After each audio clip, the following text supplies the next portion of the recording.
episode of Geopolitics made by an intergroup and Mondo Internazionale. I'm Chiara Merlin, Executive Director of Mondo Internazionale Post. This video is going to be in English, as you may have noticed, so I have two things to say. The first one is to activate the subtitle in your video to better understand the interview, and the second one is that I'm sorry for the English as a non-native speaker. So I'm sorry for the mistake I'm surely going to make, but I invite you to appreciate the efforts. So we can start, and we are here with the Afghan Ambassador to Italy, Khaled Ahmad Zekriya, if I said it right. And I kindly ask you, Ambassador, if you can present yourself and tell us a little bit more on you. Well, thank you for coming. I'm very delighted to be part of this very interesting interview. I'm sure it's going to be very interesting. I submitted my credentials to His Excellency President Mattarella in March of 2021, and thereafter, of course, we had the collapse of the Republic on August 15th, 2021. A very sad and memorable day in the contemporary history of Afghanistan. Prior to that, I was the director of the Americas, Australia and New Zealand division. I was in charge of taking care of bilateral issues with the US and other countries in that region.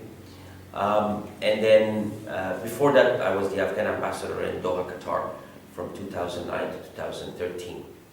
I joined the Ministry of Foreign Affairs in 2003 as an intern, based on the invitation of the Foreign Minister of Afghanistan at that time.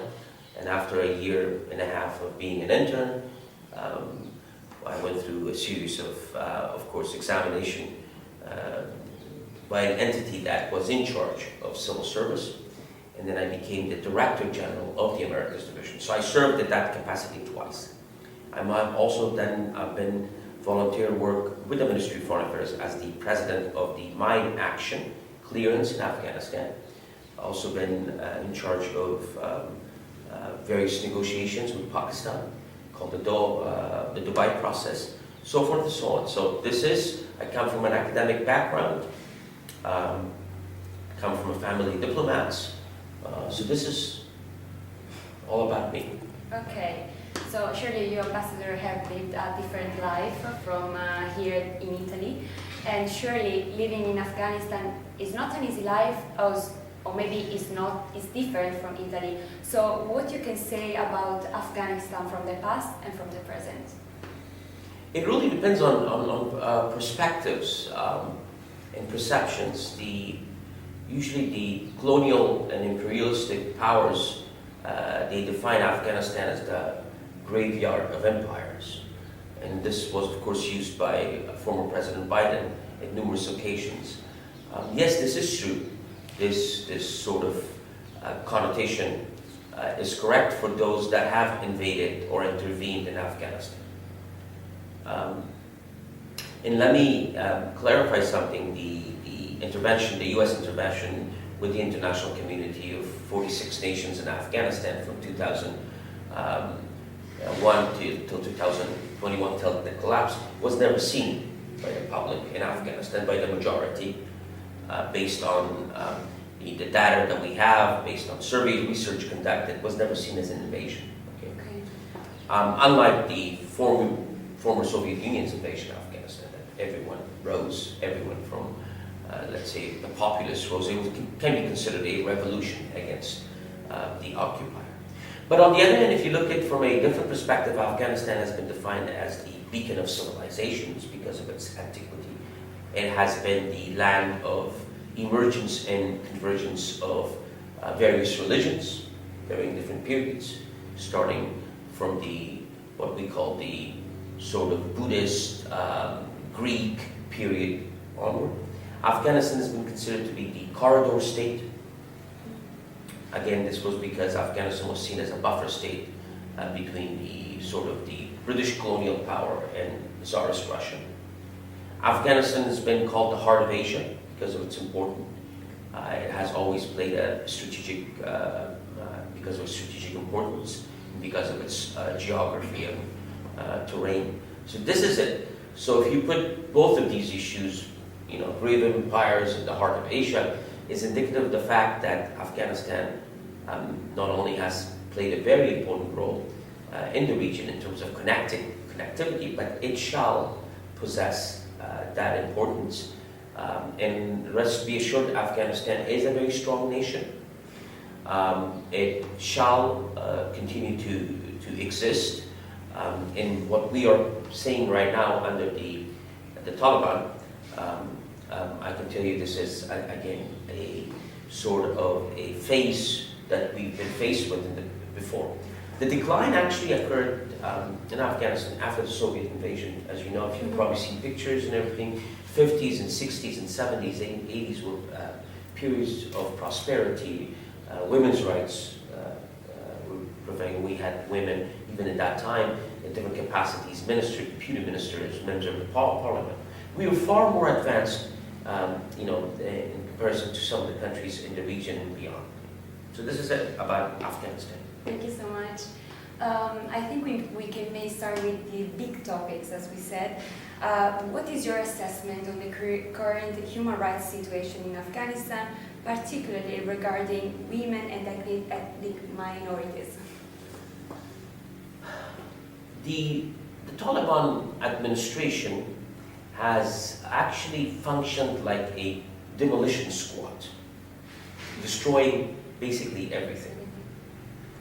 I can give you some facts about the current situation as it relates to girls and women in Afghanistan, and I will do so also with the ethnic minorities. Girls and women banned from secondary school and universities. Women banned from seeking employment with governmental, non-governmental organizations, including UN agencies. Underage marriages, forced marriages is on the rise.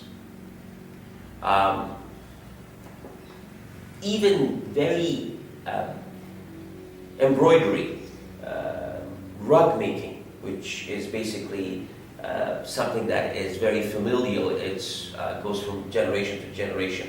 Women are no longer able to do that.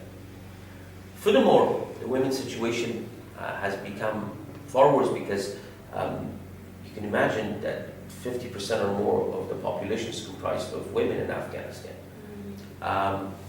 As far as freedom of movement, doesn't exist for women anymore. They have to be accompanied by a male relative.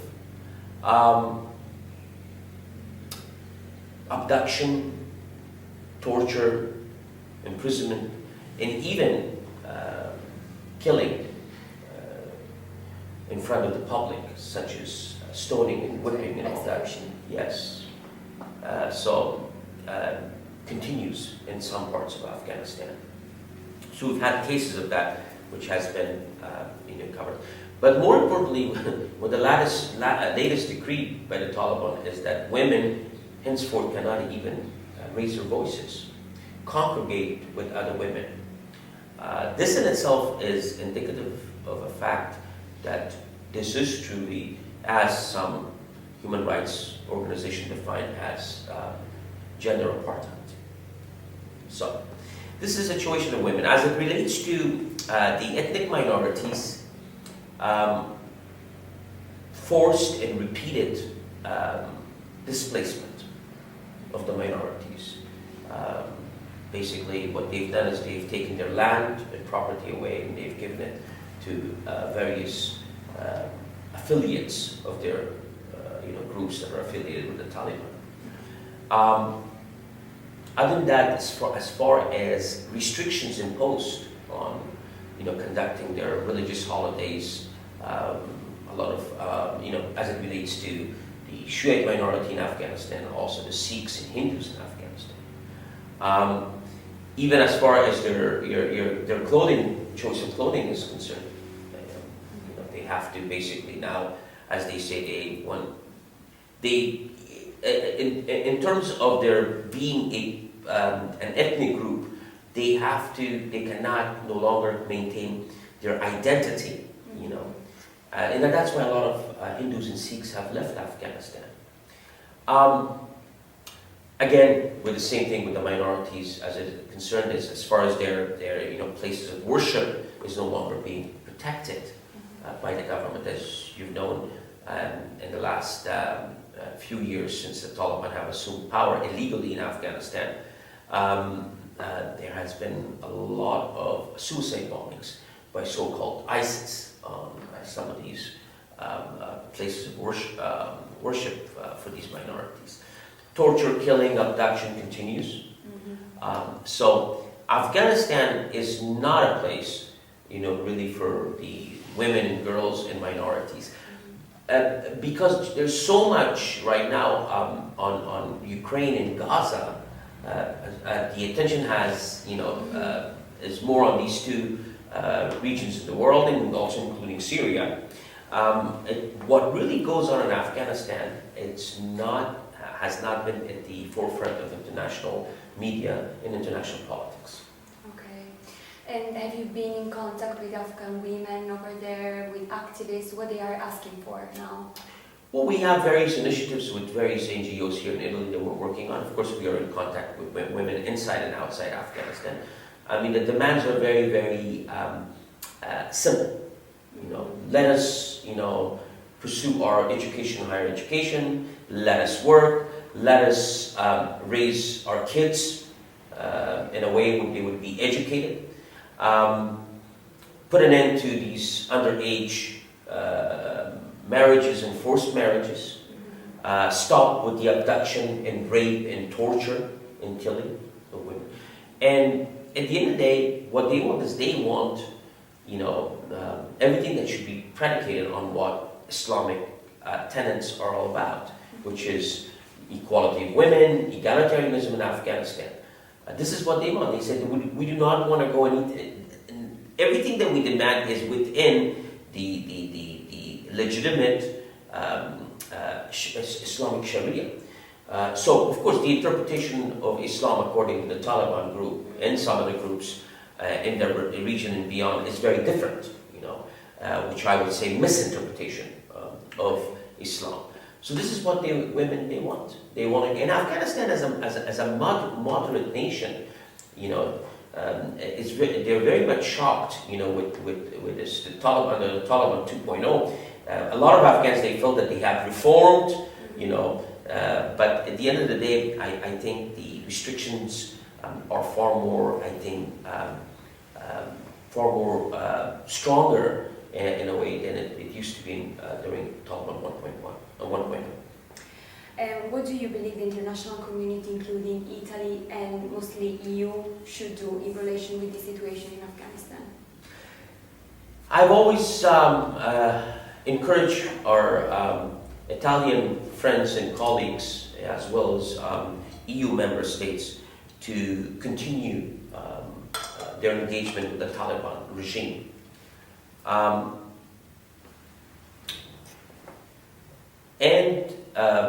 Because I strongly believe that the Taliban are a political reality in Afghanistan. They have what we call territorial legitimacy. After the abandonment of Afghanistan by the US and international community, the Taliban illegally took power, and therefore they have now the physical territory under their jurisdiction. So this is a group that needs to be reckoned with. And about 2.5 years ago, the United Nations, the UN under UNAMA, came up with a new, with a what's called normalized engagement. They said we're going to start in the form of an engagement that would be titled normalized. And this normalized engagement, unfortunately, has not yielded any result. Actually, in contrary, it has further emboldened the Taliban. And also the Taliban have demanded more concessions. They have regrouped with their state and non-state supporters and sponsors. They have taken 39 of our diplomatic and consular missions around the world. 39? Yes, so now we have 12 left, including Italy. So it is not about engagement. I've always encouraged them to engage. But what I differed was about the form of engagement. Engagement is important in a sense that we need to bring the Taliban back to the negotiation table. I am not for war, I am not for resistance, I am for peace. I've always said that. Okay. Right now, the focus of the international community is on a plan called the UN Mosaic Plan, which has established 6 priorities, and 25 states are involved in a sense that they are basically gathering their perspective and trying to integrate it. It has not been disclosed. The information that we have based on various diplomats that we've spoken about is that, of course, there are 3 very important demands from the international community, and there are 3 very important demands from the Taliban group. And then, of course, that is contained within the Mosaic Plan. The international community, of course, they want the formation of an inclusive government. Second, they want to make sure that the Taliban regime will respect and observe international law as it relates to human rights. Third, the international community wants the Taliban to sincerely cooperate in the fight against transnational terrorism. The demands that the Taliban are having is number one, lift all the sanctions and delist us from blacklists, the names of their leaders. Second, what they want is they want the diplomatic recognition to basically take over the remaining Afghan missions, most importantly the UN seat that we right now possess. And third, of course, is to basically, we have frozen assets right now, and they want those assets to be unfrozen and handed to them. They are working on 2 tracks. One is what's called technical track, which is the extension of the Doha process, which they will talk about technical issues, women's rights, economic issues, so forth, and counter narcotics and everything else. The second track is more of a sensitive. It's called the political track, which they will talk about these 3 issues to make sure that how they can start the negotiations. Though we've had various human rights organizations, indigenous, non-indigenous, that have criticized this sort of unclosed Mosaic Plan, but I am for the plan as long as the true voices of Afghanistan, especially women and minorities and patriotic Afghans, will be part of this process.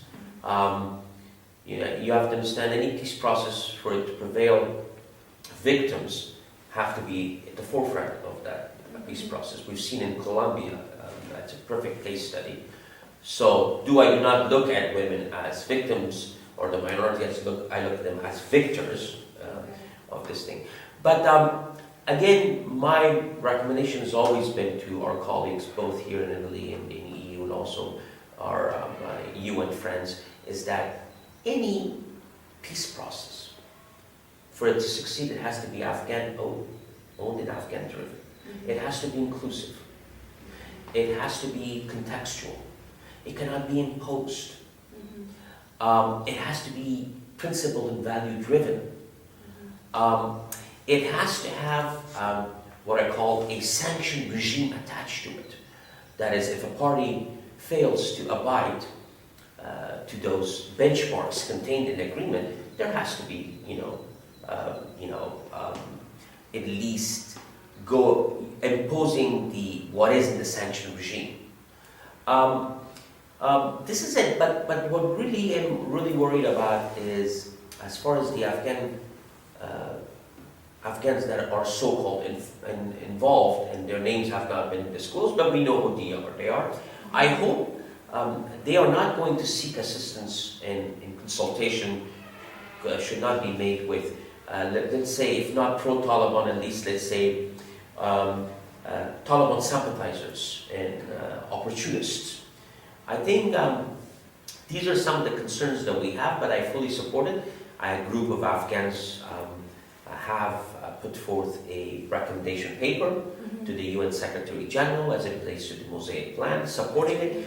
But what they want is they have an idea of how we are going to bring all the patriotic Afghans, including women and minorities, and at least coalesce them in a sense that they will be able to give their perspective as to what the future of Afghanistan should be. Let us not replicate the mistakes we made in the Bonn process and also with the US-Taliban Doha agreement. Okay. You talked about resistance, right? You said it's better to call peace than resistance, but there are like young people in Afghanistan that are united in kind of resistance forces or not? Well, I strongly believe in peaceful resistance, you know. At the end of the day, we have certain fronts, such as the National Resistance Front, which is based in Tajikistan, being led by the son of the legendary commander, Ahmad Shah Massoud. We have other groups in Afghanistan that there are pockets of resistance in Afghanistan. Some believe that you have to mix resistance with diplomacy, with negotiation. I, as a diplomat, I do not support resistance at this critical juncture because I believe that resistance could further deteriorate the current situation in Afghanistan because it is not only you resist against the Taliban, but you're resisting against 25 or 26 other terrorist organizations that are right now in Afghanistan. So resistance could lead to instability, perhaps for the first time, a civil war in Afghanistan, and that is not good for the people of Afghanistan, for the region or beyond. And what about the mechanism on the UN? Like, what's the position of Afghanistan at the UN? It's included in the dialogues. I know that, for example, there's in Geneva the Universal Periodic Review, for example. Are there any mechanisms that now are on work, or? Well, the mechanism I alluded earlier is the Mosaic Plan by the United Nations body. It's UNAMA is working on that diligently. Let us not forget, not only we are an embassy, but we're also a permanent mission. So not only I have submitted my credentials to President Mattarella, but I've also submitted my credentials to the Director General of WFP, FAO, IDLO, and other entities. So we, as a permanent mission, work very closely, of course at different capacities, on different subjects, but as a whole, the United Nations body is working on that Mosaic Plan. It is not disclosed yet, and this is where they have consulted 25 countries, and they're still, I think, integrating their views, putting it together. And also they have consulted, they have spoken to the Taliban, and also, based on the information that I have, they have had a series of consultations with what they call as the Afghan side. And I indicated earlier that I have certain concerns and reservation on that. But I fully support plans. But the United Nations is an important body, I think. We need to support the UN, especially as it relates to their initiatives. But at the end of the day, again, any peace process, whether it's by the UN, by the US, EU, or any other country, if it's not Afghan-owned and Afghan-driven, it will fail. Remember, why do you think the Bonn process failed? Because a very important part of this common denominator was the Taliban. They refused to allow the Taliban to come in. If they would have brought the Taliban at that time, today we would have not had this collapse. You have to, at the end of the day, make sure that everything in the peace process is inclusive and realistic and not imposed. This is how, and women minority play a very important role for them because they're the ones who have been disenfranchised or considered to be victims after August 15, 2021. Now a more personal question. When you came to Italy, how did you find this place in integrating the Afghanistan immigration flux, and how did you find that this different religion, because I mean Italy is more Catholic, how did you find this difference between culture, and did you find some resistance in trust the people from Afghanistan or the people who believe in Islam?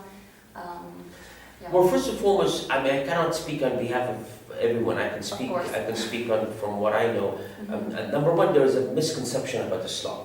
I have to say, it's very unfortunate. No one reads nowadays. With all due respect, the youth are so much involved in everything's instant gratification. Everything is you have to go there. They're on internet. But in terms of really reading what Islam is all about, I have to tell you, one of my academic backgrounds in one of my bachelors is sociology of religion. Okay. So religion is a very important. It takes not all of my time, but a good part of my studies are still on religion, especially monotheistic religions. Islam is an extension of Judaism and Christianity. Exactly. And Islam does not teach anything that runs contrary to what Judaism and Christianity has taught us. So for me, Catholicism, not only, we've been very, very, very close to the Holy See. We've been engaged with the Holy See in different capacities. And I myself, I've been very a very keen supporter of the late Holy Father Pope Francis. And I had also the privilege of meeting him, my wife and I, for a very long time, for close to an hour. We talked about Afghanistan. And he's been very supportive of peace initiatives, not only in Middle East, but also in Afghanistan. So for me, it's not a culture shock, because I've been around the world. But for the other Afghans, also, you have to understand that we, as Muslims, we believe in interfaith dialogue. We do believe in tolerance. If you read the history of Islam, critically, and not using Islamic sources, but using academic sources, you will find that Prophet of Islam, peace be upon him, just like Jesus Christ, peace be upon him, were individuals that promoted peace, equality. If I tell you that Islam is a feminist religion, people will not believe it. They said, oh, this is not acceptable. But if you read the Holy Quran, and you'll find out that the same number of times that the name men have appeared in the Holy Quran, the same number of times women's name appeared, except the women's name also precede men's name. Women in Islam is the first monotheistic religion that allows the declaration of divorce for women. Islam is the first monotheistic religion that allows inheritance for women. Islam is the first monotheistic religion that allows employment for women and equal opportunity. So there is a lot in Islam, but it requires that we read Islam not based on a comparative perspective, but read Islam as it is, and then of course we can do the comparison. And this is not to say that Islam is better than Judaism or Christianity. When I say Islam is the extension of those monotheistic religions. So for Afghans here, I think, and especially with the assistance that has been rendered by Vatican and also by Sant'Egidio, organization, they brought a lot of Afghans here as refugees. I think the people of Afghanistan here, they feel at home because there are a lot of commonalities with the Italian culture.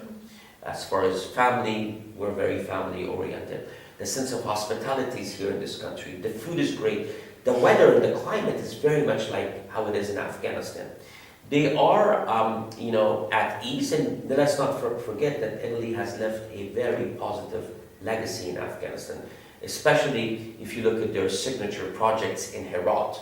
The people of Afghanistan, they look at Italy So then this sense of, basically hosting our exiled kings, the founder of our national, our independence, and also the founder of our constitutional democracy, later he became the father of the nation, is indicative of the fact that how closely we are connected with Italy. Let us not forget those 54 brave Italians who lost their lives, though, brave soldiers. And I've always said it, and I'm going to say it again, we have immortalized their sacrifices because they sacrificed their precious lives for what? For the protection of democracy, human rights, and fight against terrorism. Anything that we will do that would be contrary to those, to those values that they protected and gave their lives, I think is not the right path. So we cherish their memory, we cherish what Italy has done for Afghanistan. We also thank the current Italian government in Farnesina for at least supporting us in our quest to keep the embassy open to provide services for close to 30,000 Afghans here in Italy.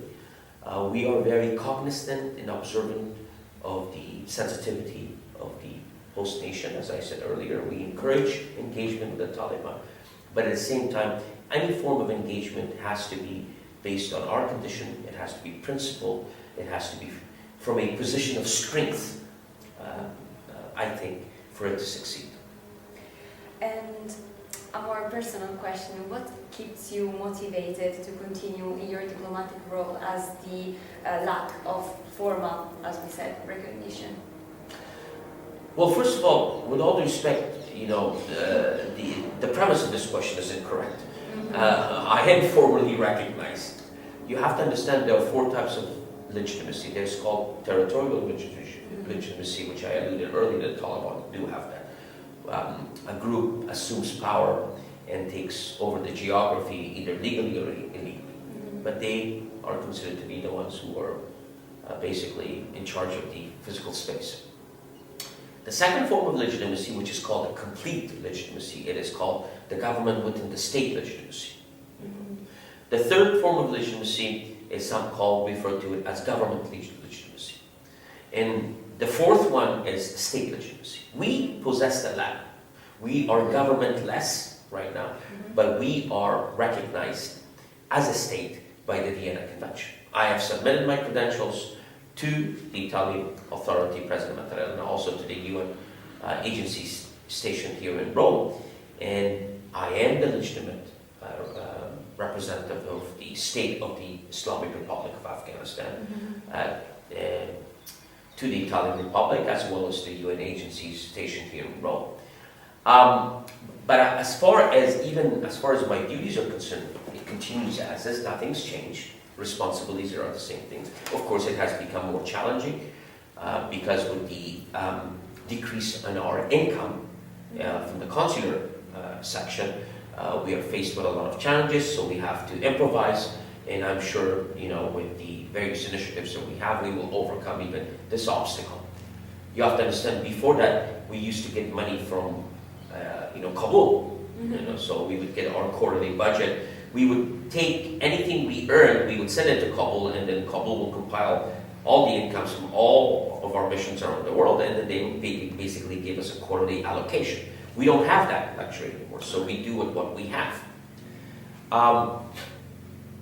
But in this in itself, number one, as a patriotic Afghan, I strongly believe in this very holy symbol, national symbol, historical symbol of Afghanistan, my flag.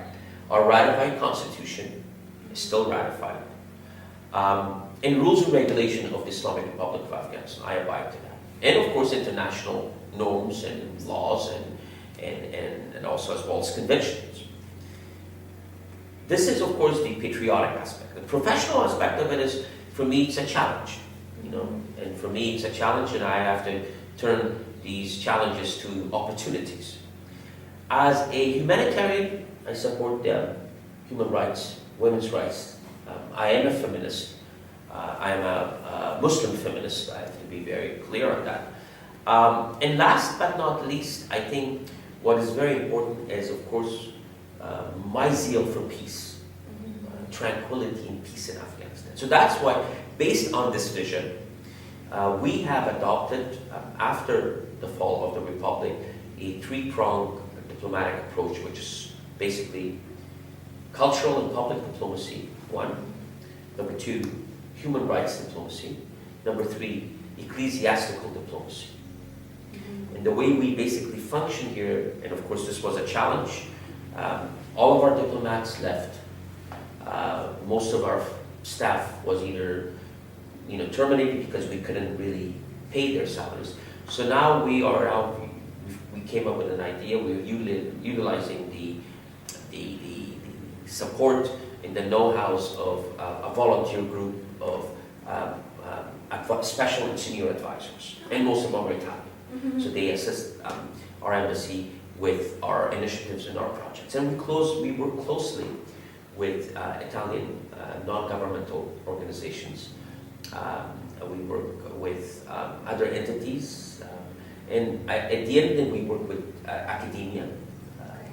We can work with cultural organizations, artists, because on the cultural diplomacy front, we want to really present what Afghanistan is all about.